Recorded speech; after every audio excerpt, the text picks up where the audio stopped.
Salve, salve, Aventurandos Cast! Sejam bem-vindos a mais um episódio, 22º episódio do Aventurando Cast. Eu sou Vini Martins, o host, o apresentador aqui deste programa.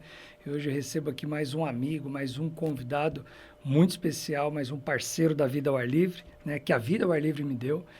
Então, se você não conhecer esse espaço, aproveite e se inscreva no nosso canal, curta, compartilhe. Os nossos episódios eles são gravados quinzenalmente, então a gente tem aí 2 episódios por mês. E hoje eu recebo aqui um amigo que é produtor, arquiteto, fotógrafo e piloto de asa delta há mais de 30 anos, com mais de 20 mil voos realizados e 12 mil horas no ar. Ele já foi recordista sul-americano e representou o Brasil em competições internacionais.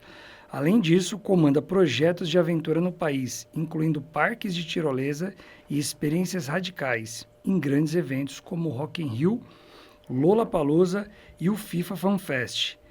Ele é um ícone do voo livre e da aventura no Brasil. Meu amigo Chico Santos, seja bem-vindo aqui ao Aventurando Cast. Dá um oi pra galera aí, Chico. Valeu, galera. Prazer estar aqui com o Vini, aí, um amigo aí que, como ele falou, a aventura trouxe pra gente, né, pra nossa vida. E é isso aí, tô aqui. E é isso aí. Bom, você já sabe que aqui é um local que a gente recebe amigos, que a gente bate papo. Então, Chico, cara, fica bem à vontade aqui, bem tranquilo mesmo. Poxa, é um currículo aqui que poucas pessoas têm, né, no mundo, imagina. Cara, 20 mil voos, 12 mil horas no ar, né? Se a gente fosse contabilizar isso aqui, poxa, 12 mil horas, né? Você não fica 24 horas voando, né? Sim, Mas se você ficasse 24 horas voando, daria o quê? 500 dias? Alguma coisa assim. Caramba, hein? Você viu que eu fiz conta rápida, né? Sou bom de matemática, pô. Já tinha feito essa daí nos bastidores, viu, gente? Malandro! Malandro que sou. É isso aí. Porque, assim, o voo livre tem voos como... A minha especialidade, quando eu comecei a voar, tem 2 modalidades, né? Na verdade, são 3 modalidades. Você tem acrobacia, você tem triangulação e você tem distância livre. E minha paixão sempre foi a distância livre, né? Você decolar e voar o mais longe possível. Então, com isso, você fica aí 8, 9, 10 horas no ar, num voo só, né? Então, do play aqui, do início... Do início... 10 horas. Você já ficou... O máximo Foram 11 horas. 11 foi horas. No dia do recorde. Eu voei... Na época foi 236 quilômetros, mas depois agora eu já voei 403 quilômetros. Decolei de Quixadá, no Ceará. Cruzei o Ceará, cruzei o Piauí e pousei no Maranhão. Num voo só. Esse aí deu quase 11 horas, deu 10 horas e pouquinho. Gostou? Gostou só dessa introdução? Fica aqui com a gente que, poxa, ele vai responder como que ele faz 12 horas no ar, porque tem questão de banheiro, tem alimentação, mas vamos deixar essa para o final? Vamos. Porque o pessoal com certeza ficou curioso. Pô, como é que fica 12 horas? Como é que funciona esse negócio aí de banheiro? Como que Não, mas não precisa falar agora não, Tá. Chico. Deixa no ar, deixa no ar. Conta um pouco mais então da tua trajetória, Certo. porque você... algumas pessoas podem encarar aqui esse bate-papo nosso aqui como, poxa, os caras são concorrentes. Mais do que concorrentes, nós somos muito mais do que isso. Nós somos amigos, somos parceiros, Muito, né? muito. E graças a Deus, no nosso meio aí, a gente tem quase uma família, Sim. né? Até os próprios concorrentes somos sempre bem unidos. Sempre que aparece um projeto de um parceiro, a gente faz contato, né? Para não estar invadindo, assim, o território do outro, O território, é isso mesmo. Muito Mas bacana. aí, antes de você... Como é que você começou nesse universo da aventura? Porque a formação aqui é como Eu sou arquiteto, fotógrafo e aí piloto de asa delta. Como é que chega esse negócio? Eu sou arquiteto, né, de formação, e quando eu tenho uma casa no sul de Minas, lá em Cambuquira, e quando eu estava na faculdade, um dia eu estava passando férias lá e teve um campeonato lá na cidade, né? E eu fui ver, eu falei, nossa, que legal isso, cara. E um lugar que eu ia muito lá, chama Pico do Piripoca, é muito bonito. E aí o pessoal decolando, assim, tinha muita térmica, né? Lá a região muito boa para voar. E o pessoal decolava e subia. Eu falei, caramba, a delta sobe, eu não sabia, né? Eu nem imaginava disso, né? E aí fui me apaixonando, eu falei, cara, mas isso deve ser muito caro, eu sou da faculdade, não vou ter dinheiro para isso. Aí eu comecei a ver uns fusquinhas assim, sabe, mas assim, mais ou menos. Eu falei, cara, vou chegar no Rio, vou ver se tem alguém que queira dividir o curso comigo. Eu cheguei na faculdade, saí perguntando para todo mundo. E aí, não, tá maluco, asa delta, tá doido, não sei o quê. Aí teve um amigo que falou, não, eu quero. E aí a gente começou, fizemos curso e dali virou paixão. Aí virou cachaça, nunca mais parei. Aí eu tive que trabalhar para sustentar o vício. Então você começou a voar na faculdade ainda. Sim, estava na faculdade. E aí, finalizando a faculdade, aí eu comecei a trabalhei em vários escritórios de arquitetura, como estagiário primeiro e depois contratado. E aí depois a paixão foi... Um estava atrapalhando o outro, sabe? Você chegou a exercer Sim. a profissão de arquiteto em outras áreas, sim? Porque eu sei que você exerce, mas nessa área mais de aventura. Teve um hiato aí, né? Que o voo livre tomou 100% do caminho. Mas no início eu trabalhava, trabalhei em uns 4 escritórios diferentes, trabalhava construindo supermercados, loja bem interessante. Casa muito pouco, eu não trabalhava muito com casa, não. E aí o problema é que a arquitetura começou a atrapalhar o voo e eu não estava conseguindo fazer os dois bem, né? E aí eu decidi dar um break, eu falei, vou me dedicar ao voo aqui, porque agora eu sou novo, tenho que aproveitar, né? E aí assim foi, né? E eu gostava muito de fotografia, sempre gostei. E aí para sustentar o vício, a primeira coisa que eu fiz foi trabalhar com foto. Aí eu comecei a fazer foto da galera nos eventos, ali em São Conrado, e saía vendendo as fotos, né? E foi um dos primeiros trabalhos relativos ao voo livre, né? E aí começou assim, aí depois eu queria dar um passo maior, né, para poder... Aí eu comecei a vender foto para revista, fiz umas matérias na antiga Manchete, na época, alguma Veja, fiz várias matérias. E aí eu depois falei, vou procurar as melhores revistas de voo do mundo, fui para fora. Aí comecei a fazer correspondência para as revistas estrangeiras, as principais do mundo. E aí o negócio aqui começou a acabar assunto. Assim, ficava sempre a mesma coisa, né? As matérias, aí eles falaram, não, precisa de evento, mas na época não tinha assim, um calendário certo, né? De voo. E aí eu falei, cara, a galera tem que começar a trabalhar aí para fazer uns eventos de voo, para poder ter matéria para publicar, e ninguém fazia nada, aí eu comecei a fazer o evento. Aí Você viu uma oportunidade aí? Aí eu abri a primeira empresa minha, que foi a GoApp, isso muito tempo atrás. E aí comecei a organizar campeonatos de voo. Aí isso para eu ter assunto, engraçado, né? Para eu ter assunto para poder fotografar, para vender para as revistas, né? E aí depois continuei o voo, aí eu falei, não, agora eu preciso trabalhar a minha carreira profissional dentro do voo, né? Eu falei, eu gosto do cross country e vou tentar bater o recorde de distância. Na época o recorde era do Pepe Lopes, né? O famoso e saudoso Pepe Lopes, e acho que era do Beto Smith. Era 193 quilômetros na época. E aí fui lá para o Nordeste e fiquei lá. O Nordeste é muito bom para voar, né? Porque tem muita térmica, muito... Conta para o pessoal o que é térmica. Térmica é a bolha, é o nosso combustível, né? Ah. É uma bolha de ar quente, uma coluna de ar quente, que a gente pega, vai circulando e vai até a Espiral. base da nuvem, planeia. Você já sabe que você já voou comigo, né? Foi um prazer. Eu voei com o Chico. Gente, eu só vou com gente boa, viu? Foi muito legal. Só voei com ele. Enfim. Eu voei com um amigo teu também, o Alípio. Isso. Voei com o Alípio lá da Serra da Canastra. E aí eu fui lá para o Nordeste, fiquei lá quase uns 20 dias tentando bater o recorde, não conseguia, a condição não estava boa, um dia batia na porta, outro. E aí no último dia eu falei, não, vai ser hoje. E aí deu tudo certo e aí eu bati, foi o recorde sul-americano na época. E aí com isso me abriu muitas portas, aí eu logo depois comecei a viajar com a equipe brasileira, né? E participei em mundiais aí durante 8 anos da equipe brasileira, para Espanha, Austrália, Inglaterra, Estados Unidos, rodei o mundo inteiro. Tá. E aí com esses 2 trunfos na mão assim, surgiu uma oportunidade de época de, acho que foi 20 anos de voo livre no Brasil.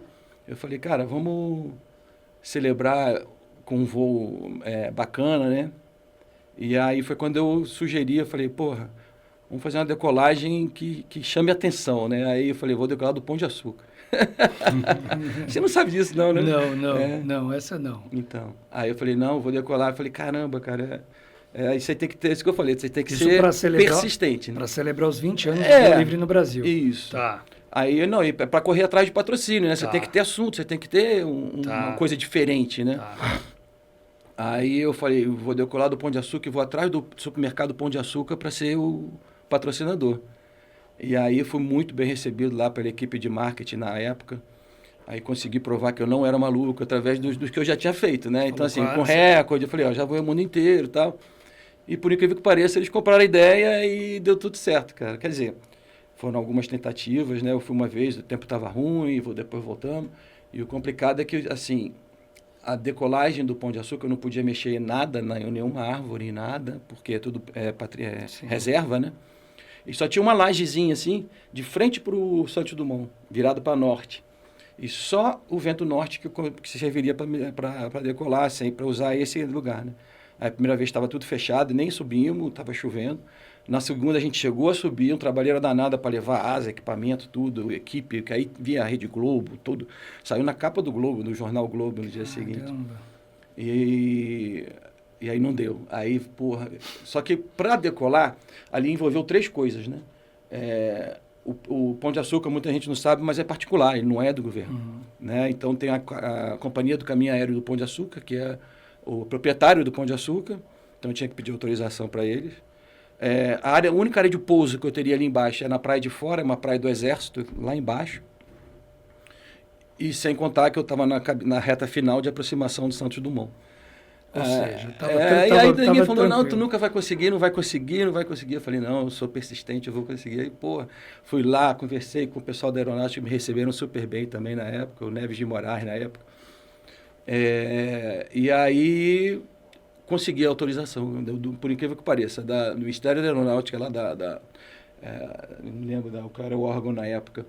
Consegui autorização. Parei o Santos Dumont por 5 minutos para poder fazer o voo. ANAC? Não é ANAC? Não, ANAC não. ANAC não. Não me lembro. Tá.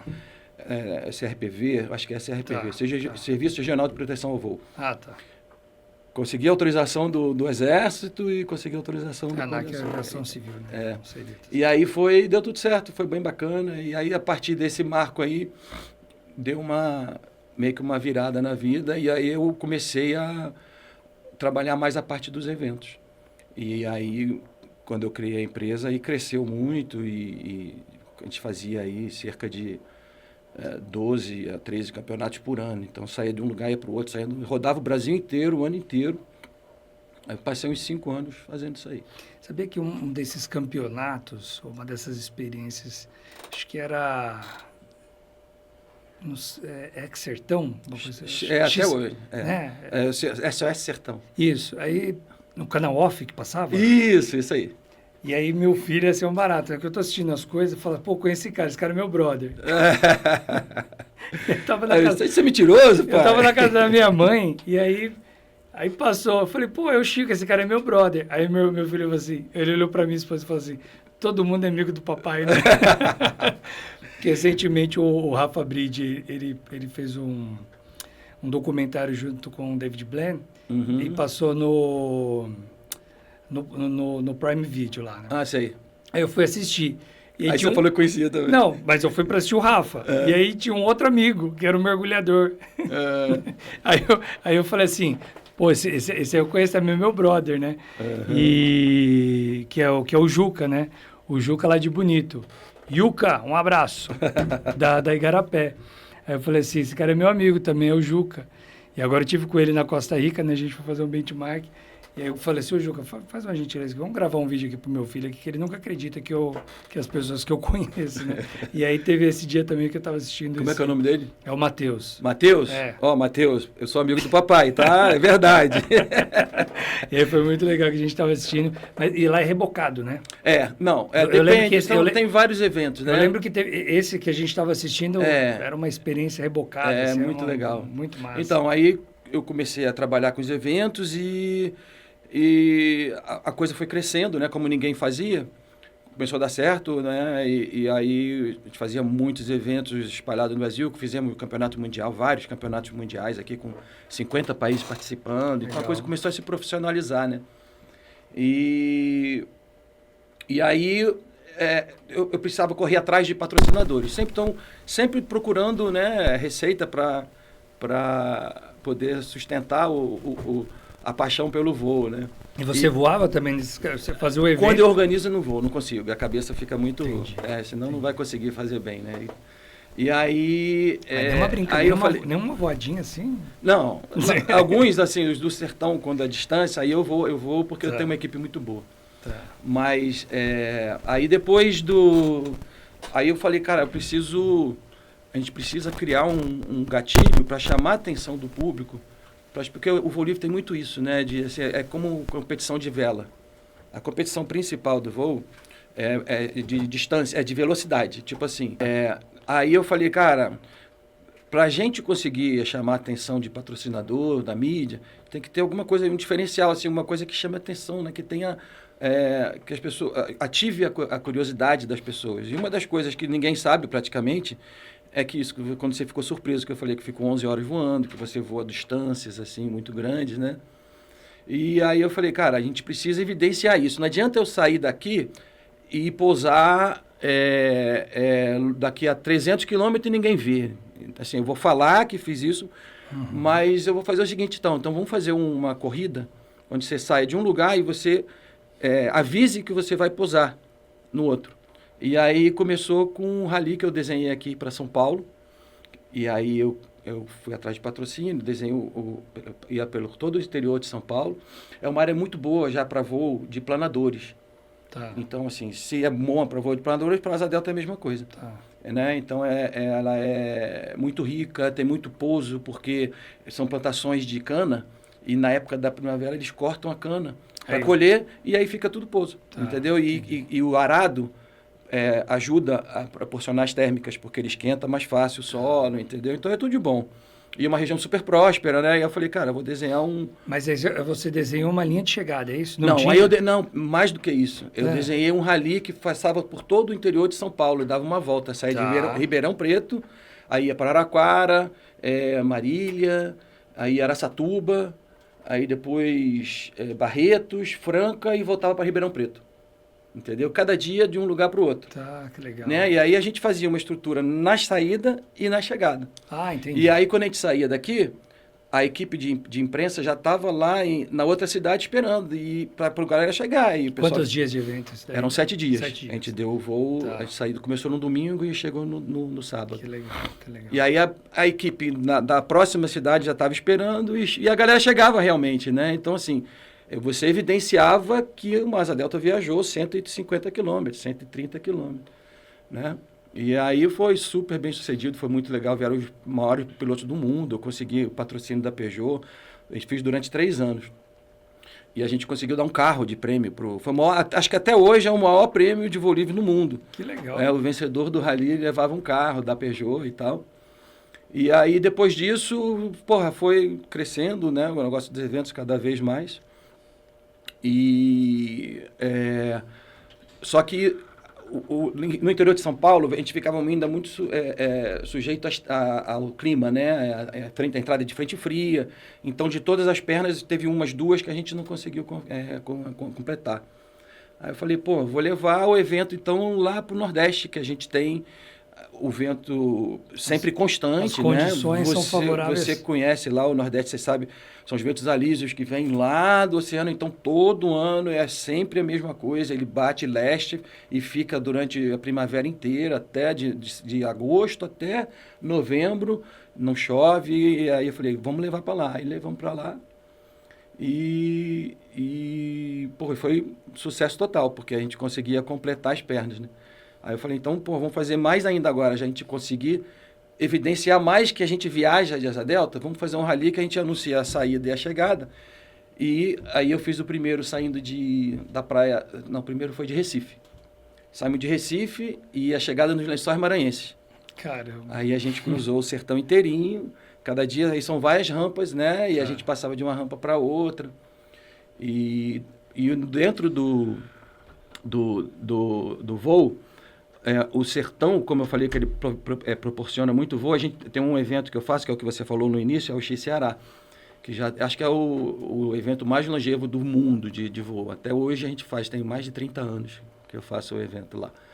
E o mais interessante é que várias crianças que ajudavam a gente a abrir as velas, a montar asas, que a gente começou a voar lá.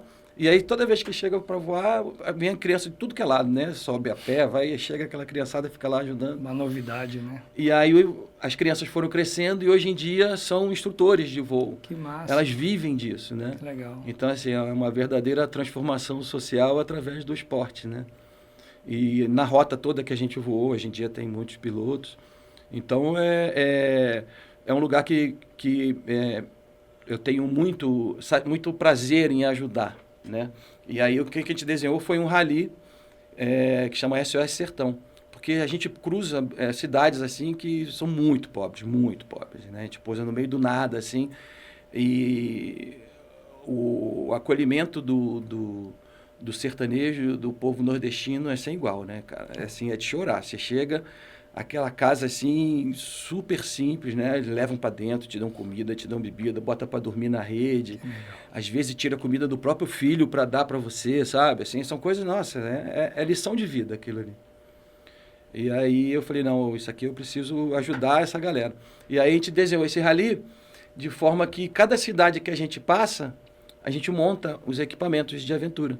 Aí monta parede escalada, tirolesa, simulador de asa delta, parapentezinho, tudo isso de graça para as crianças na praça, entendeu? Que legal. E distribui cestas básicas, a gente vai arrecada dos clubes do Brasil de voo, arrecada alimentos, arrecada roupa, tudo. E aí divide por 7 e cada cidade a gente vai distribuindo. Aí vai nas escolas, explica como que a asa voa, faz aulas nas escolas, né? Explicando como é que a gente chegou ali voando, como é que são as térmicas. Leva dentista, médico, faz... Nossa, é muito bacana.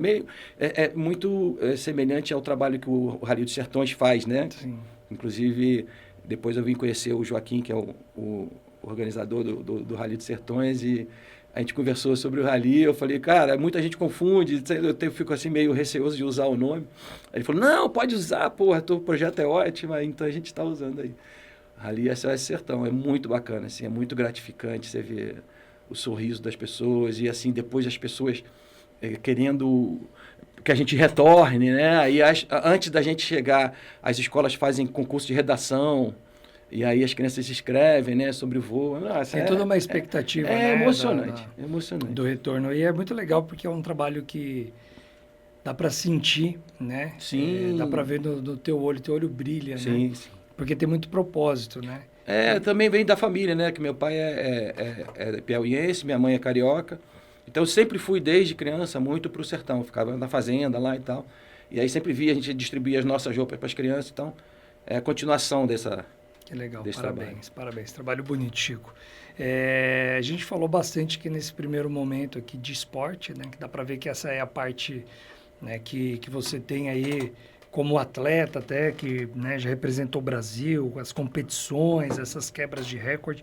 E aí você chegou agora que falou uma palavra, né, que é onde eu queria também adentrar aqui para a gente conversar um pouco, para entender esse universo. Você falou sobre eventos, né? Uhum. E eu tenho assim eu queria entender como que aí isso cai lá no rock, por exemplo, agora, gente, ó, agora nós estamos, o The Town está acontecendo aqui em São Paulo, e essas tirolesas que você vê no The Town, ou do Rock in Rio, é esse rapaz aqui, esse homem, esse profissional, esse meu amigo aqui que constrói essas tirolesas já há muitos anos, desde da primeira edição do Rock in Rio. Onde que entrou essa questão dos eventos de aventura? Qual foi o link com a aventura, né? com essa questão do esporte, isso, né? Foi muito interessante, assim, porque dentro desse conceito, sempre buscando, né, levar o que é o voo para as pessoas, entreter as pessoas locais, de onde estavam acontecendo os eventos, com o que estava acontecendo na cidade. Que muitas vezes a gente corria a cidade, pegava patrocínio. Engraçado, no início a camiseta parecia um classificado, né? Era padaria, supermercado, tinha tudo. Tinha tudo.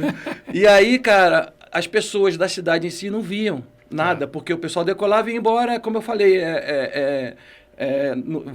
o momento da decolagem é muito bacana, você vê, mas depois o pessoal vai embora e ninguém vê nada.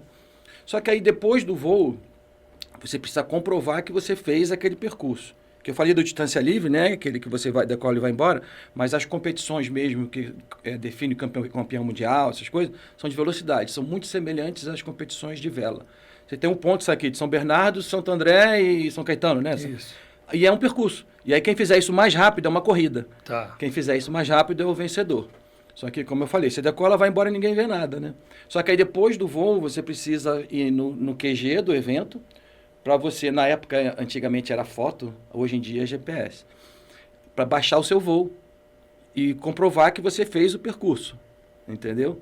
Então, o único momento que a gente conseguia reunir todos os pilotos. E você movimentava a cidade, aí ficava aquela fofoca lá, as menininhas querendo conhecer os pilotos, aquela coisa. Então, a gente precisa trazer o público para cá, né? E aí, geralmente, a gente fazia o QG no restaurante ou no hotel principal da cidade e tal.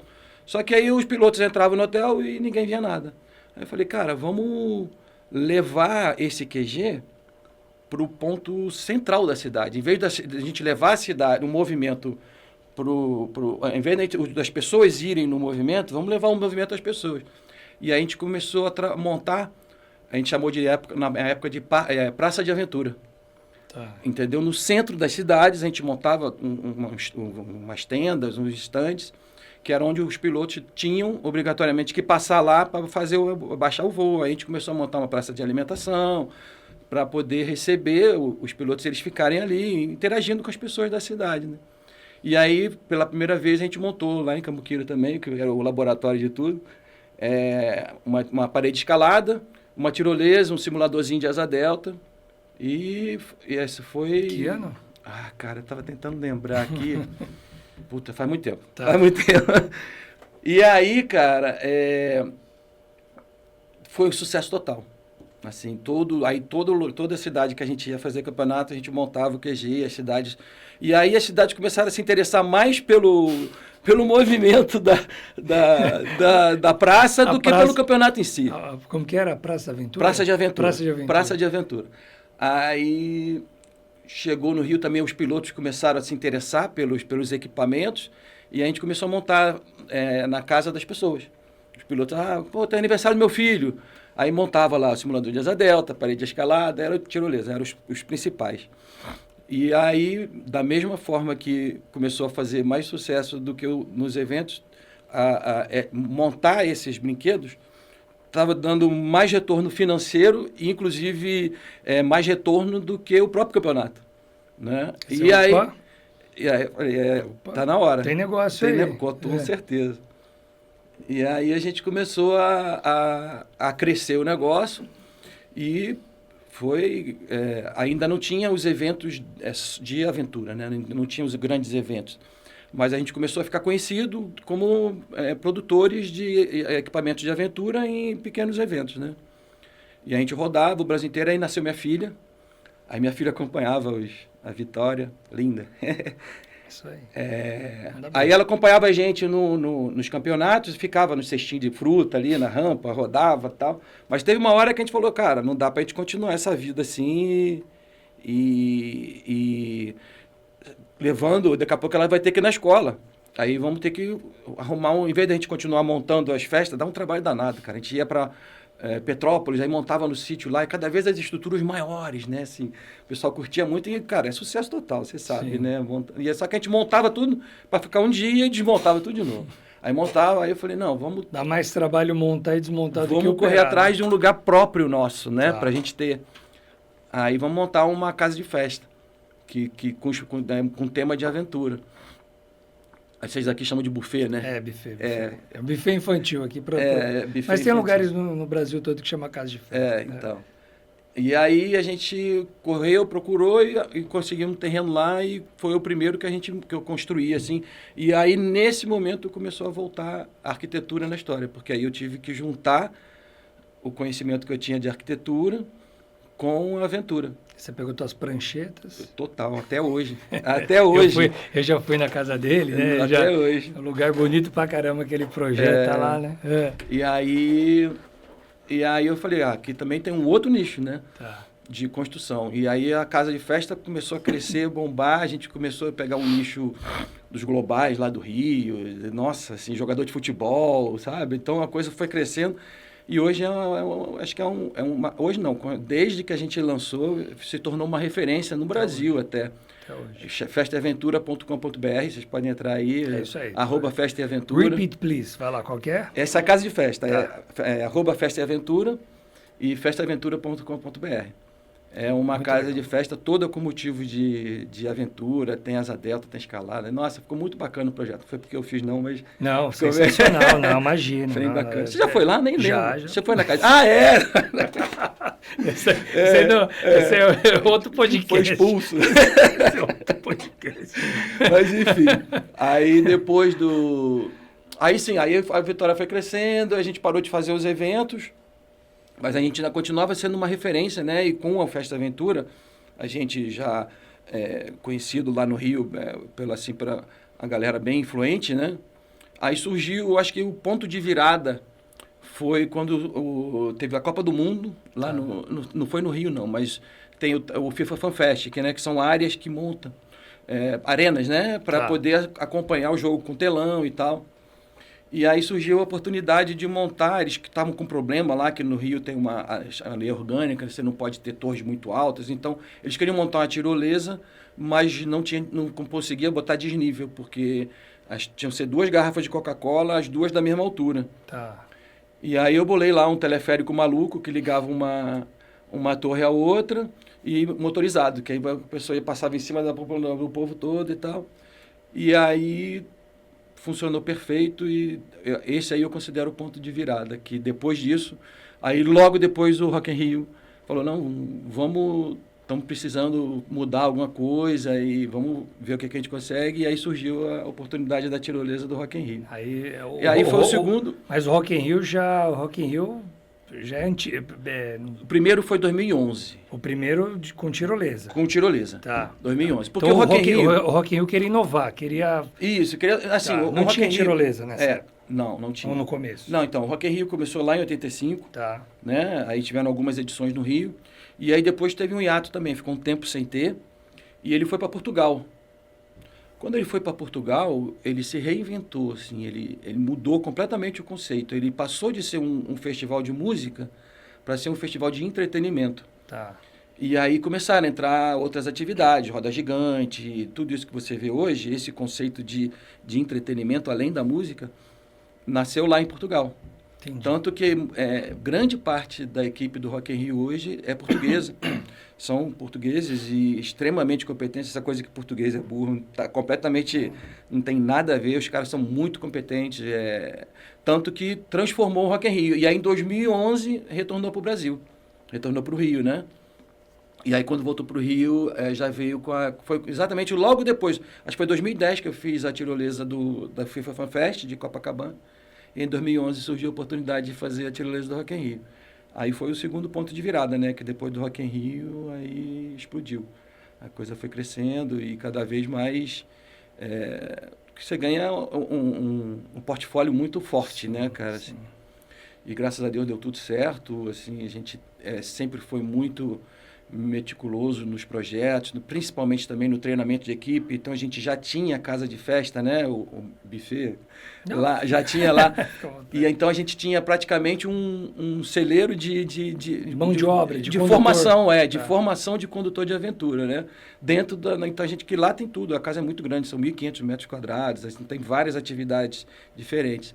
E ali foi bom que a gente usou isso como formação. Então quando a gente chegou no Rock in Rio, a gente já tinha uma equipe bem robusta, sabe? Bem treinada, que é o nosso principal diferencial hoje em dia, é isso, né?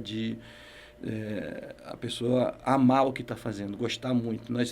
Todo mundo que entra lá, eu falo, se for pelo dinheiro, pode ir embora, que não adianta, porque você tem que gostar muito. Trabalhar com evento não é só na tirolesa, não, na aventura, não. A pessoa que trabalha com o evento, ela tem que gostar muito, porque é muito puxado, cara, é muito puxado. Assim, a gente vê lá, depois de tudo pronto, né? É a coisa mais linda. Ele fica me mandando vídeo, aqui, como mas é que tá? Até chegar lá é complicado. Que legal, e você já tinha os condutores que já sabiam o que fazer, né? Isso. Como fazer, só o aonde que vai mudando agora, né? Que aí você tá um dia no Rock in Rio, Outro dia você está no The Town, o GP, né? Então o Fórmula 1, aí começaram os principais eventos. A Lollapalooza a gente já fez um highline no Lollapalooza bem interessante. E o nosso outro diferencial, além da equipe, né? A gente sempre procura criar coisas diferentes, né? Isso já vem desde lá da época do voo livre, que eu procurava gatilhos, né? Para chamar a atenção. Então, a gente sempre procura... o cliente é tal. Assim, é um mercado, uma coisa de telefonia. Aí depende, e aí a gente procura... interagir com a marca, né? Tem muita ativação, né? Muita, só ativação. É só ativação. É só ativação, basicamente. Então, a gente procura sempre interagir com a marca, procurando coisas que associem a marca do cliente para a atividade, né? Legal. Então, a gente fez ali uma vez a Vivo estava patrocinando o Mundial de Surf no Rio, e aí eles queriam alguma coisa que remetesse aos aéreos. Eles estavam patrocinando o Medina na época, né? Não o Medina do Rock in Rio, o Medina, o surfista, né? E uma das características do Medina são os aéreos, né? Que ele dá aqueles aéreos malucos e tal. Falei, então vamos fazer um equipamento que simule o aéreo do Medina, que a pessoa normal possa subir lá. Aí inventei 2 torres malucas lá com elástico, sempre meio que pensando nos equipamentos já existentes, né? Aí eu lembrei de um equipamento que eu vi lá em Miami, daquele que você já deve ter visto. Miami não, em Orlando. Que você tensiona, assim, são 2 torres gigantes. Tem aqui em São Paulo também, né? Sei, que você vai tensionando.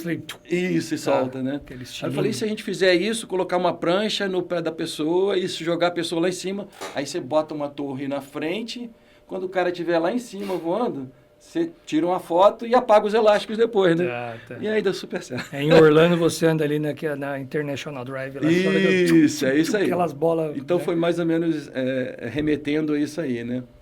Então, assim, a ideia é sempre essa, né? Você tentar trazer coisas diferenciadas para os clientes, né? Para poder ter chamar atenção, né? Sempre você tem que ativar a curiosidade das pessoas. Quando você começou esse primeiro Rock in Rio aí, 2011, era uma inovação, né? Eu tenho na minha cabeça, aí você me confirma se isso de fato acontece, porque de um lado eu tenho o palco, então tá o Iron Maiden lá tocando, né? Sim. Tá o Bruce Dickinson lá, tal, fazendo aquela presença toda de palco dele. Aliás, você não foi no show do Green Day, perdeu, cara. Cara, foi lindo demais. E a banda desceu, uma mulher da banda, que eles têm uma brincadeira dos cartazes e tal, ela desceu com cartaz, aí no meio do show, e aí eu desci logo na sequência, porque não pode... Sim, a banda principal, né? Mas isso agora. Depois eu continuo nisso. Desculpa te interromper. Não, aqui não tem, aqui não tem interrupção. Aqui não, que você queria falar alguma coisa e eu... Não, porque assim, por exemplo, imagina, você tem aqui a banda tocando, né? Então tá lá o Bruce Dickinson cantando, tal, a galera tocando, e de repente, porque isso tem a ver com o estudo que foi feito em 2010 do perfil do ecoturista e do turista de aventura brasileiro, que mostra que essa pessoa, quando ela está fazendo atividade ao ar livre, ela também tem esse lado olha, eu tô no palco, eu sou protagonista. Sim. Então, é muito louco isso, porque você tem, de um lado, um artista renomado, cantando ali, e, de repente, a atenção se volta para uma pessoa que está descendo a tirolesa. Exatamente. Você acredita que isso é um motivador para a pessoa? Não só para a pessoa, como para contratar. Porque, assim, as pessoas que contratam a gente, eles não estão interessados, os clientes, nossos clientes, o cliente final, né? Que geralmente a gente trabalha com agência, né? A agência que chega na gente. O cliente final, ele não está interessado só nas pessoas que vão. Porque no universo do Rock in Rio, por exemplo, são 100 mil pessoas. Sim. E eu consigo, minha vazão diária é 1.500. Então, assim, eu tenho 98.500, né? Faz as contas, sei que é bom nas contas. É que eu fiz... acho que é isso. Você fez até agora, eu te peguei. Pegou. Enfim, a dinâmica é muito interessante, de você estar olhando o show e as pessoas passando por cima. Mesmo quem não vai, ele se transporta para a pessoa que está descendo ali. Se sente pertencente ali, isso, né? Exatamente. Faz parte daquela atmosfera. E o movimento também, você olhando de longe, você vê as pessoas passando, fica aquela coisa, nossa, que loucura. Tá? Na época, em 2011, era uma via só? Ou já começou Não, com... sempre 3 vias. Sempre 3? Começamos com 3. Porque Caramba. senão não dá vazão, né? Não dá, né? Não dá vazão. Depois que inovou, que é o Medina, que aí já é outro Medina, né? O Medina do Rock in Rio, que é teu amigo, né? Qual que é o feedback? Então mudou realmente a ponto de levar a tirolesa. Você já fez a tirolesa do... Aí todo o Rock in Rio, né? Tem a tirolesa... Na verdade começou Lisboa, veio para o Rio. O teu primeiro foi Lisboa? Não, aí depois eu fui para Lisboa. Aí Lisboa a gente fez 3 Lisboa e 1 Las Vegas. Tá. Quando eu trabalho fora do Brasil, fica meio impraticável levar a equipe toda daqui, né? Certo. Então a gente contrata a equipe de lá, eles montam. Mas aí você leva a tua parte técnica, você tem o... A gente, na verdade, quando a gente está trabalhando fora, eu fico meio que coordenando todos os brinquedos, eu não fico só na tirolesa. Entendi. Entendeu? A gente fica meio acompanhando quando eu fui em Vegas, que eu acho que foi o primeiro, não lembro se Lisboa, Vegas, enfim. A gente, lá fora também tem roda gigante, os outros brinquedos. E a gente meio que coordena todos, mas eu sempre chego antes para dar a pincelada final na tirolesa. Legal.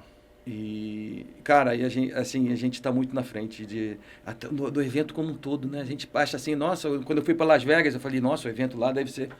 Cara, assim, do Brasil, impressionante, cara. A gente está muito na frente. Você vai ver lá, você vai ver o Backstreet Boys, ó, ali, ó. Ele vai ver o Backstreet Boys, ele pediu pra mim. O cara entrega mesmo assim, ó.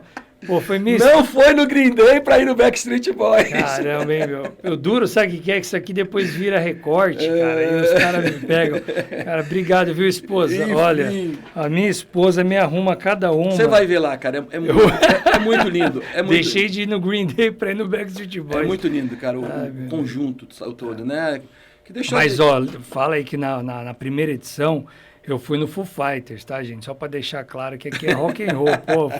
É Foo Fighters, mas aí agora eu perdi pro Backstreet Boys. Eu vou ficar olhando, sei lá, você vai fazer passinho. Claro, já que vai, meu irmão, vai com o pacote completo, né? E você vai fazer junto comigo. Vou fazer. E o que é muito diferente, assim, questões de experiência, de operação, de atendimento, segurança, o que seria isso aí? Cara, assim, a gente trabalha com todo tipo de público, né? Assim, como qualquer parque, né? Mas ali, a questão da música alta é muito relevante, né? Muito importante, né? Então, a equipe, nesse momento, tem que ser muito afinada. Tem que ser muito afinada, porque por mais que a gente tenha contato de rádio, de visual e etc., assim, pessoas, às vezes... que já está meio... A gente sempre tem uma triagem, né? Quando a pessoa tá mal. Assim. Não dá para todo mundo que bebeu uma cerveja, você não deixar subir, que senão ninguém vai. Sobre o efeito de álcool. A pessoa que está alcoolizada. A pessoa que a gente percebe que não está legal, até não é nem pela descida, né? É mais pelas escadas. Sim. Né? Porque a gente sobe uma torre de 20 metros, né, cara? Escada para chuchu. Assim, é muito alto, né? Então, eu acho que a coisa mais importante assim, de operar isso é você estar trabalhando num ambiente onde as pessoas estão com a cabeça... Porque quando você vai num parque, você vai subir no negócio, você já está concentrado para fazer aquilo. Quando você está dentro de um evento grande, a quantidade de informações que você está sendo bombardeado o tempo todo é impressionante. Então, assim, você está num universo muito diferente, né?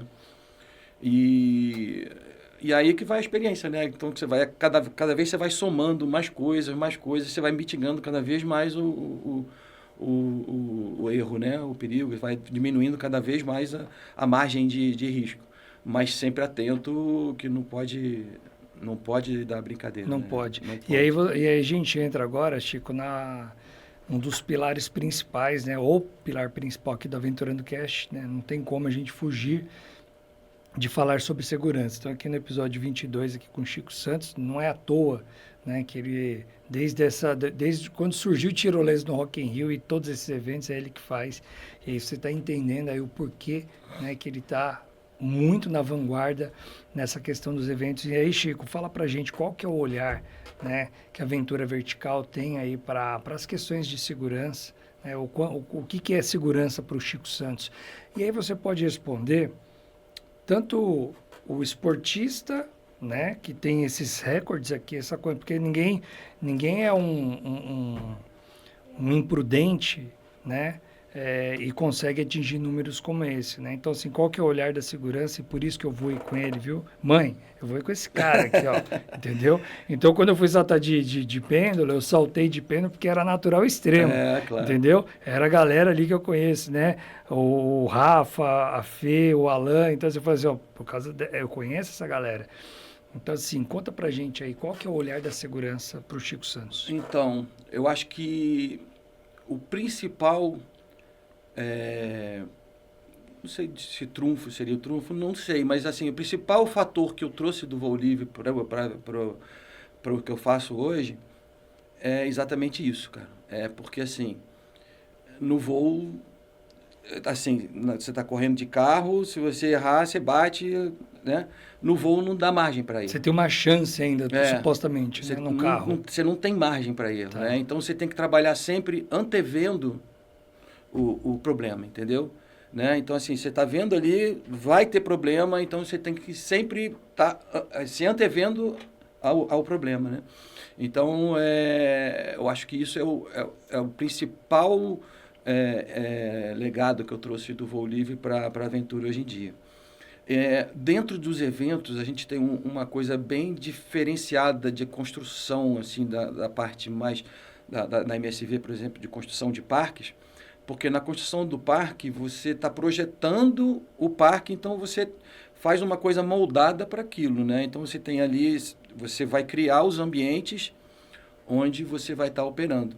E geralmente nos eventos é o contrário, eles montam tudo e falam assim, a tirolesa vai ser nesse canto aí, se vira, entendeu? Se vira, tem que ser desse jeito aí. Então, assim, a gente nem sempre você tem o perfeito, né? Físico, espaço físico perfeito para você montar. Né? Então, a gente tem sempre que... Eu tive que criar, desenvolver um projeto que a gente conseguisse montar torres compactas, né? Porque os eventos eles têm sempre espaços apertados, né? Então, assim, tanto a torre de embarque como a torre de desembarque, elas já são pensando nisso, né? Num formato mais compacto, né? Que a gente consiga trabalhar dentro de uma área restrita e sempre com segurança, né? Então, assim, a redundância, né? Do sistema de frenagem, assim, a redundância de todos os fatores de segurança é muito importante, né? E eu acho que o mais importante de tudo é a equipe. Tá. É a equipe. No caso do evento, é porque o projeto, por exemplo, a gente foi amadurecendo, a gente chegou num... Isso aqui é o the best que a gente tem. É claro que sempre pode melhorar, a gente está melhorando, né, sempre, mas pelo histórico que a gente já está com um modelo muito eficiente, né? Mas a equipe é o principal. Você tem que ter uma equipe muito, muito boa e graças a Deus aí eu tenho ali meus escudeiros lá, Rodrigo, Michael, Gerson, a galera toda que trabalha comigo há anos. Essa galera são... Hoje em dia tem eventos que eu nem vou. Olha que né? legal. É muito difícil, assim, mas eu gosto sempre pelo menos um dia e tal. Mas a galera já está muito bem entrosada, mais importante, ciente, né, da importância do trabalho deles, né, que está trabalhando com vidas, e o respeito pelas pessoas. A gente já pegou vários outros clientes que tiveram problema, assim, o contato físico é muito grande, né, quando você está botando cadeirinha e tal. Sim. Né? Então, assim, a gente tem sempre a preocupação de botar para equipar só mulheres, entendeu? Para poder evitar de ter problema de assédio, essas coisas, Legal. entendeu? Para ninguém...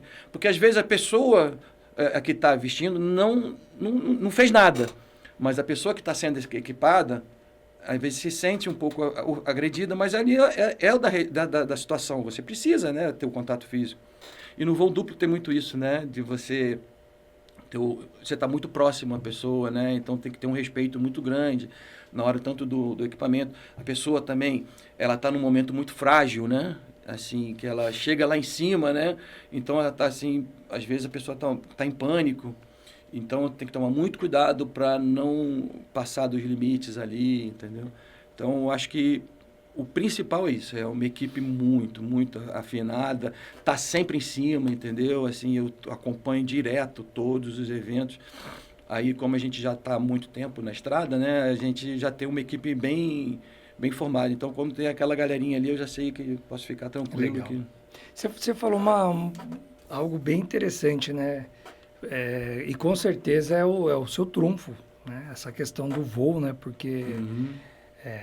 a questão da segurança, sem sombra... eu me lembro, né, que meu primeiro voo foi com o Chico, né? Então, essa experiência, né? Tem sempre uma pessoa ali na pista, né? Na Sim, rampa, sim. né? Perdão, né? É. E ele vai fazendo com você toda a parte de double check, né? Isso, Que ele... inclusive, isso é uma coisa interessante também, né? Quando eu trabalhava com eventos de voo, eu nunca me envolvi com política, com nada, eu via um monte de coisa errada, mas assim, como eu trabalhava com aquilo, não era justo, né? Não é ético Tá. eu me envolver com política porque eu poderia me beneficiar, né? Então nunca me envolvi com isso.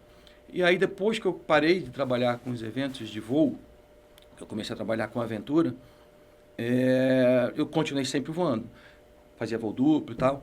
E aí tiveram uma sequência lá de uns 2 acidentes no Rio, e num deles eu perdi um amigo muito grande. E assim, por procedimento, sabe? Por falta de procedimento. E eu já tinha isso tudo mastigado dos eventos, né, cara? Porque num evento de voo, assim, a gente era muito louco, porque são 200 pilotos, assim, controlar o incontrolável, né? Tudo maluco, tudo doido, querendo voar, louco para voar, assim, a galera não fica muito ligada com normas e tal, mas tem que ter as normas, né? Então, principalmente lá na hora de decolar, tem que ter um Tudo esportista, viu, gente? Não é turista, calma. não, isso. Isso aí nos campeonatos mesmo. E quando eu falo louco, não é louco de ser maluco, não. É louco de maluco beleza, assim. Louco para voar. Fissurado, isso aí. Fissurado. Voar, então, assim, a voar. pessoa não fica muito ligada nisso, mas tem que ter um procedimento. Então, isso eu peguei muito quando eu viajei nos campeonatos mundiais, da experiência lá fora, da organização desses campeonatos, e trouxe para o Brasil. Então, eu tinha muito essa coisa de procedimento, triplo cheque, entendeu? Como você viu lá, né? Então, essa coisa de procedimento que acontecia antigamente, na época, a gente voava, não tinha câmera 360, nada disso. A gente tinha uma câmera que ficava presa na asa e tinha um disparador elétrico que vinha na mão para tirar a foto. Entendi. Aí Old school total. o cara, isso já há muito tempo, tá? Lembrando que a galera hoje em dia já mudou, tá? Ainda muito. Já fica Mas o que aconteceu? O cara deu problema na câmera e se desconectou da asa, foi consertar a câmera. Putz. Então, falta de procedimento total. Sério? Entendeu? Aí eu estabeleci lá aquele que você viu, aquele triplo cheque lá, você tem o P3, P2 e o P1. No P3 você tem que... Esse procedimento, então, foi adotado... Então, aí eu pulei aí a fase, que aí eu falei, cara, quando eu perdi esse meu amigo, eu falei, cara, tá na hora de eu ajudar, da minha colaboração, né? Tá, entendi. Já que o voo já me deu tanta satisfação, tantos momentos felizes, tá na hora de eu dar a minha contribuição. E aí eu fui, me candidatei, me colocaram na presidência da CBVL, que é a Confederação Brasileira de Voo Livre. Na época era a Associação Brasileira de Voo Livre. E aí quando eu assumi, eu criei um monte de norma, cara. Um monte de norma. Legal. Um trabalho assim, e assim, não ganha nada, né? É tudo pro bono, né? Tudo no amor, né? Nossa Quando eu recebi o teu cara. contato, veio como presidente da Associação Brasileira de Voo Livre. Isso aí é da época, né? É verdade. Quando eu te conheci, você era o presidente da associação. Né? E aí eu fiquei lá por 3 mandatos e aí eu só saí mesmo que eu não aguentava mais. Mas deixei um legado muito bacana, assim, a gente, quando entrou, a associação estava completamente desacreditada, tinha 4 federações estaduais, de repente, sei lá, uns 300 associados no Brasil inteiro. E quando eu saí, eu deixei lá, eram 13 federações, entidades, todas certinhas no papel, Legal. tudo direitinho. Mais de 3 mil associados, alguma coisa assim, eu não lembro direito. Acho que até mais, cara. Eu não lembro os números. Mas, enfim, foi uma coisa muito... E até hoje ficou esse legado aí, né? Essa coisa que isso é muito importante também. Às vezes as pessoas, né, só sabem reclamar, né? Falar assim, porra, CBVL não serve para nada, né? Não sei o quê, tá tudo uma bagunça, não sei o quê. Mas ninguém quer meter a mão na massa. Né? É isso. Tem um monte de gente para apontar o dedo, para dar sugestão, né? Por que vocês não fazem tal coisa? Mas a lei patagônica, né? Provavelmente deve ser como começou a Beta também, né? Isso aí, total. Só muda o CNPJ. Então, e aí eu já tinha muito experiência da formação de equipe. E isso é muito importante, né, cara? Você trabalha com isso, você sabe a importância que tem você saber lidar. E aí eu trouxe isso para dentro da equipe da CBVL e formou uma equipe, assim, muito, muito especial, cara. Muito, só pilotos muito bons e todos comprometidos com a mesma determinação. A gente rodou o Brasil inteiro, cara, recadastrando todos os pilotos. Treinamento, capacitação, workshop, tudo. Tudo que você Ou pode seja, imaginar. se você hoje pega aí você contrata aí um serviço de voo livre e tudo mais, e você chega ali na rampa e você vê uma série de procedimentos, sabe que foi esse rapaz aqui que contribuiu. Não fui eu sozinho, não. Sim, assim, contribuiu ativamente, tá? Sim. Encabeçando esse movimento. Isso é tão verdade que depois eu fui fazer um outro voo, né, na Serra da Canastra, e aí eu comentei com o rapaz, falei, não, tem um amigo meu que ele entende um pouco do negócio, ele tá por aqui na região, vou convidar ele, né? Aí, de repente, chega o Chico, né? Alípio, um abraço, viu, meu irmão? Mas o Alípio falou assim, cara, você trouxe o Papa do voo livre aqui para me auditar, né? Eu falei, não, imagina, foi tão legal, né? A gente fez aquele voo lá, rebocado, né? A lancha sai puxando. Isso. Daqui a pouco ele te solta e tal. Foi um voo diferente do que a gente fez lá no Rio. Na Pedra Bonita, né? Pedra Bonita, isso. Pedra Bonita, né? Então, aí agora... Isso tudo já passou deixando bem claro, porque tem essa coisa paira no ar, que é um bando de maluco. Então, assim, o voo lá no Rio, hoje em dia, você foi lá e você viu, cara, tá uma coisa muito organizada, muito bacana. Antigamente, você chegava na praia lá, dava até vergonha. Eu trabalhei bastante tempo lá com voo duplo direto, né? E eu ficava até meio envergonhado, às vezes, chegava um carro com turista, via um monte de gente em cima, parecia flanelinha, né? E nessa época eu estava lá, eu falei, cara, a gente precisa dar um jeito nisso, não pode, né? Coordenar, e aí mudou da água para o vinho, assim, a gente criou uma série de normas, e é impressionante o quão rápido é a mudança, assim, dos hábitos e do conceito, de tudo. Então, hoje em dia, você chega lá, todo mundo que eu levo fica impressionado com a segurança, com a organização da história, você faz o cadastro, faz o seguro. Passa lá naquele receptivo ali, muito organizado, você tem as informações muito claras, o termo, seguro. Gente, olha, para quem não voou, recomendo. Asa Delta e Parapente em São Conrado, no Brasil inteiro, na verdade, né, cara? Qualquer lugar que você Andradas ali é um... Andradas, nossa, excelente também. Atibaia, os amigos todos do voo aí. E aí a gente começou a criar normas também para o voo duplo, que também não tinha e tal. Então, nossa, hoje em dia, nesses lugares você pode voar tranquilamente. Legal. Ô Chico, você vê, eu falei para você, Chico, vamos lá bater um papo, passar rápido, né? Então a gente está chegando no final. Tô vendo aqui.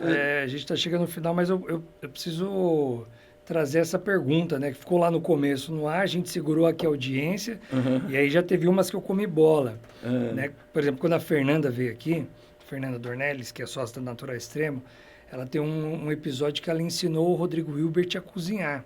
Sim. E é verdade. E aí eu falei, não, mas deixa pro final. E eu esqueci. E acabou o podcast, tá até hoje. Fê, olha aí, a gente vai ter que marcar outro. O dia que ela ensinou o Rodrigo Hilbert a fazer pão, né? Mas isso aí é papo pro outro podcast.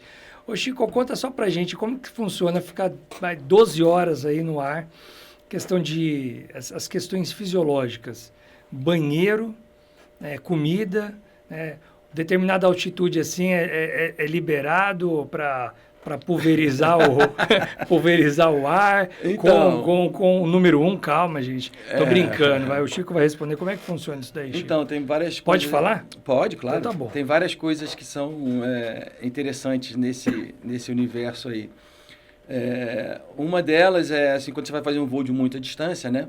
Você precisa se preparar psicologicamente e fisicamente também, porque exige um esforço físico muito grande, né? Então, a gente voa com barra de cereal. Pelo menos, cada piloto tem o seu procedimento. Eu vou com barra de cereal, levava aqueles travesseirinhos de mel, sabe? Sei. Mel próprio, qualquer coisa que te gere energia, né? Durante energia o voo. Na veia. Isso. A gente voa com água, né? Um camelback, mas procura não beber muita água. Exatamente para evitar de ter que ficar liberando. E aí a forma que tem, os pilotos têm chama de Uripen. Você voa que nem coisa de hospital. Como que é? Comadre lá? Não. Uripen você coloca lá no dito cujo. É tipo uma camisinha que você bota no tipo coisa e fica uma mangueirinha para fora. Tem gente que coloca para fora e faz, aí cada um tem o seu procedimento. Se estiver andando por aí começar uma chuvinha do nada assim. Aí, em algumas situações, outra coisa importante também, que é quando você está voando em lugar com térmica muito forte, né? Você vai muito alto, acima de 3.000, 4.000, você já começa a ficar grogue, né? Porque o ar é muito rarefeito, você fica sem ar, né? Então tem que ficar muito ligado. Aqui no Brasil é muito difícil. Assim, os lugares que a gente vai mais alto é no Centro-Oeste, em Brasília, que você vai às vezes 4.000, 4.000 e poucos, e aí já fica bem frio, né? Mas eu fui voar no campeonato, o primeiro mundial que eu participei foi em Owens Valley, na Califórnia. E lá... Caramba, hein? 4.000. Não, coisa, hein? Ouve essa. Lá tem, você tem... É bem perto de Yosemite Park, eu não sei se já foi Yosemite. Yosemite. Uhum. Ali em Yosemite você tem o vale do rio Owens e você tem a White Mountains, que é uma serra que tem. Então tem tipo um vale. Embaixo é deserto e em cima está 7.000 metros. Acho que é 7.000, não, é 6.000, é 5.000 e pouco. Acho que é 5.000 e pouco, 5.000 e pouco. E é neve eterna, sabe? Mesmo no verão, a gente vai no verão, que é quando tem mais térmica, é muito quente. Só que o contraste da neve com o deserto gera térmicas muito poderosas, muito fortes. Aqui no Brasil a gente voa, a térmica vai de, sei lá, 2, 3, 4, uma térmica muito forte vai a 9 metros por segundo. Ou seja, você está enroscando, está subindo nela, em 1 segundo você subiu 9 metros. Para você ver a velocidade, a energia que tem. 9 metros? 9 metros por segundo. Por segundo. E lá, por conta disso, a gente vai cheguei a pegar a térmica de 12, 13 metros por segundo, 14 metros por segundo. É uma turbina. E aí vai até... O teto fica muito alto. E aí Mas você consegue sair da térmica fácil? Você consegue sair, mas a térmica é o nosso combustível, a gente quer ir mais alto. Eu sei, mas, por exemplo, assim, você tá...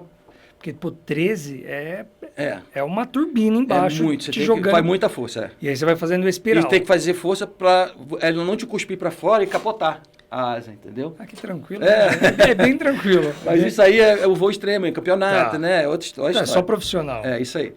E aí você vai lá eu fui a 7.800 metros de altura. 7.000. Aí só que lá você tem que voar com oxigênio. Tá. Porque acima de 4.000... Sim, é rarefeito. E aí, muito frio. Muito, muito frio. É a altura que cruza avião, né? Sim. E aí você tem uma tabelinha que você voa com uma coisa tipo de hospital também, que é uma... Que quando você expira, ele trava, e quando você inspira, ele joga oxigênio para dentro. E você voa com a garrafinha, tem 2 reloginhos. Um relógio diz quanto de oxigênio tem dentro do cilindro, e o outro é a vazão. E aí você tem uma tabelinha que, conforme a altitude que você está, você vai aumentando a vazão, entendeu? Você está mais baixo, a vazão, um pouquinho de oxigênio. Se você está mais alto, você tem que jogar mais oxigênio. E aí eu estava lá no campeonato, chegando na base da nuvem, quando eu olhei para o reloginho, estava o oxigênio no refil. Aí eu falei, meu Deus do céu. Desce. E como é que desce? Não tem como descer direto assim, né? Eu falei, cara, vou respirar fundo, fazer o mínimo de esforço físico possível. Controlar batimento, ficar tranquilo. E aí puxei para baixo e deu tudo certo. Graças a Deus. Mas foi uma passagem interessante. Isso está relatado depois eu vou te mandar a matéria da manchete. Que legal. Então tem essas particularidades, assim, né? Que você perguntou das necessidades. Você tinha perguntado, foi de como, né? No início, como que a gente faz para ficar tanto tempo? Explica aí também. Explica para a galera como é que é. Então, são as térmicas, né?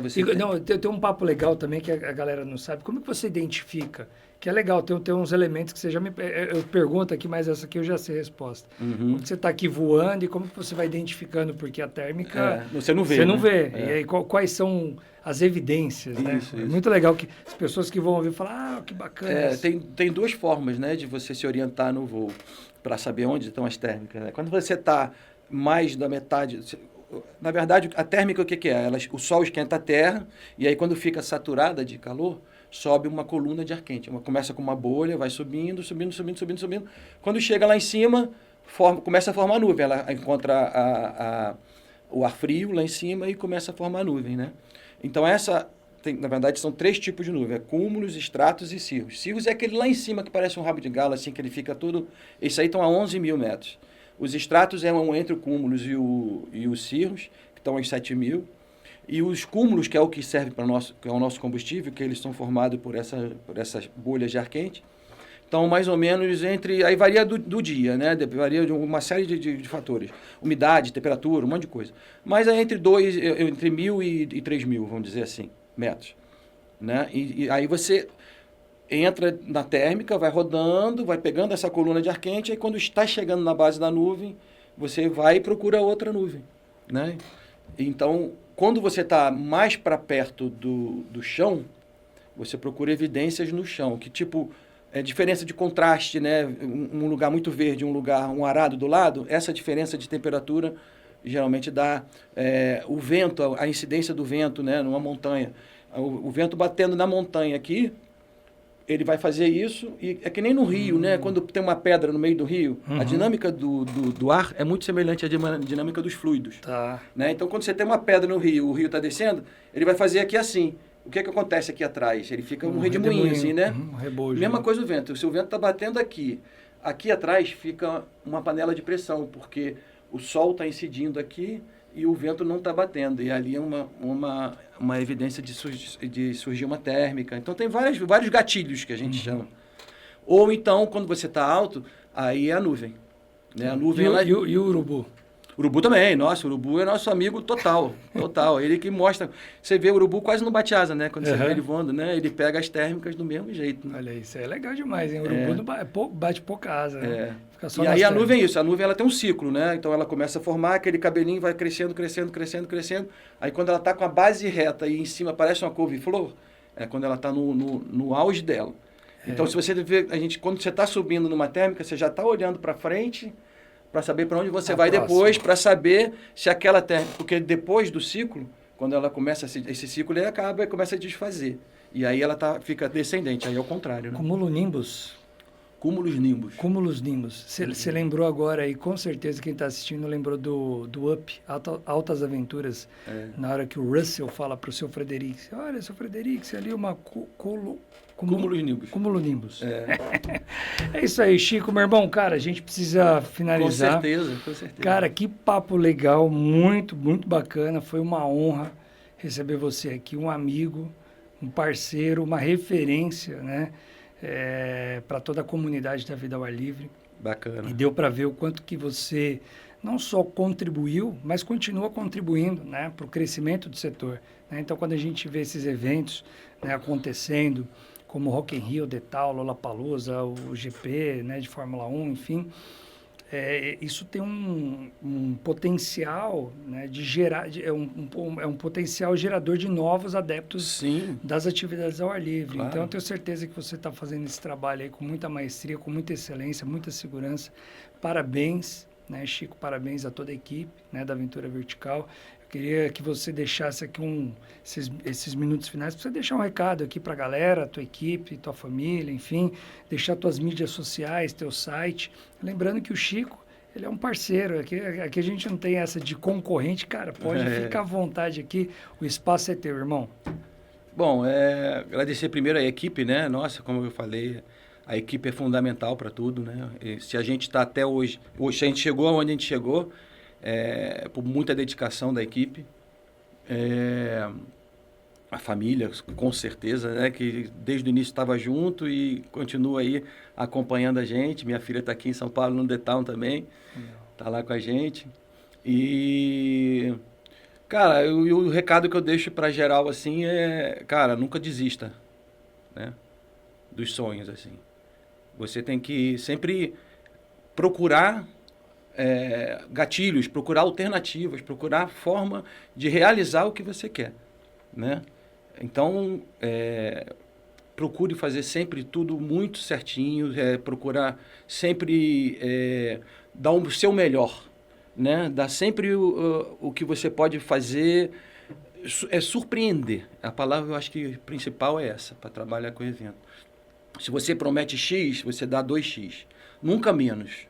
Nunca menos. Então, se você sabe que quando você está preparando uma proposta, você prepara aquela proposta, você sabe que você vai oferecer para o cliente aquilo, mas você vai entregar mais. Isso também é a mesma coisa com vocês aí, na construção, é a mesma coisa. Tudo muito seguro, correto, pague seus impostos sempre, abra sua empresa, quem quer empreender, tem que ter sempre essa coisa, não adianta fazer a coisa por baixo dos panos, senão você não cresce, cara, senão você não cresce. E acho que é isso aí. Show de bola, show de bola. Deu dicas aqui, né? Olha aí, se você quiser empreender e ser um empreendedor de sucesso, e o sucesso não está ligado diretamente às questões financeiras. Realmente é um legado, né? Um trabalho que você... E acima de tudo, eu acho, cara, você tem que amar o que você faz, você tem que gostar muito do que você faz, porque várias situações complicadas e difíceis vão aparecer e se você não gostar, não adianta. Não vai trabalhar segurar, né? com aventura, você tem que gostar muito. Todas as pessoas que trabalham em torno têm que estar na mesma vibe. E deu para ver que tem muito propósito, né, naquilo que você faz, né? Sim. Tem a paixão, com certeza, mas tem um propósito, tem a questão social, tem a questão ambiental. É que não deu tempo, gente, mas tem um trabalho lindo que ele faz lá no Jalapão também, que é um destino que a gente compartilha aqui, a paixão pelo destino, né? A gente conversa muito nos bastidores, né? Enfim. Jalapão Destino Aventura. Nossa missão é transformar o Jalapão na real vocação que ele tem, que é a aventura, né? Sim. Se transformou num destino instagramável, né? Eu fico louco, assim, quando eu tô lá, que a gente está construindo lá a pousada agora. A pessoa vai, tira foto, sai correndo. Tira foto, sai correndo. Tira foto, sai correndo. E não aproveita, cara. Não aproveita, tá do lado ali. Não aproveita, assim, sabe? E lá, a coisa... O Jalapão nasceu para aventura, né, cara? E está completamente desvirtuado. Então, a gente criou, né, o Jalapão Destino Aventura, que é exatamente fazer esse apanhado de coisas e trabalhar a vocação do Jalapão. Mas isso eu deixei para o próximo. Isso aí cabe mais um podcast, mais um Aventura no Cast. E o pessoal te encontra onde, Chico? Aventura Vertical BR. Aventura Vertical BR. Lá a gente posta bastante coisa lá do nosso. Eu não sou muito adepto à internet, não, porque cada hora eu estou num lugar, então eu prefiro, eu sou, old school. Old school não, mas eu sou meio tranquilo. Old school também. Old school ele é o cara mais tranquilo. Analógico. Isso total. Até meus projetos, até hoje eu faço tudo na mão, tudo na prancheta. Muito bom, meu irmão, isso aí. E a nossa audiência, eu agradeço também o tempo, né, que vocês estiveram aqui com a gente nesse bate-papo muito agradável. Aproveitem, se inscrevam no nosso canal. Se esse conteúdo faz sentido para a tua operação ou para a tua comunidade, compartilha, coloca lá nos grupos, né? Enfim, se inscrevam aí no nosso canal, no Spotify, no @AventuranoCast, é isso mesmo. Eu acho que eu não falei mais do que eu deveria, não falei besteira, acho que é um dos primeiros podcasts que eu não falo besteira. Deixar aberto também, né, para as pessoas que quiserem trabalhar com a gente nos eventos. Olha aí. Só entrar lá no Aventura Vertical BR, manda mensagem lá. A gente roda o Brasil inteiro aí, esse ano a gente vai Fortaleza, Quixadá, São Paulo aqui, vai para o Sul, em Curitiba, a gente roda muito. Olha a oportunidade, hein, meu? Né? Se você está ou vendo esse episódio, quer trabalhar com aventura, com eventos, curtir a natureza, conhecer destinos incríveis, olha aí, ó.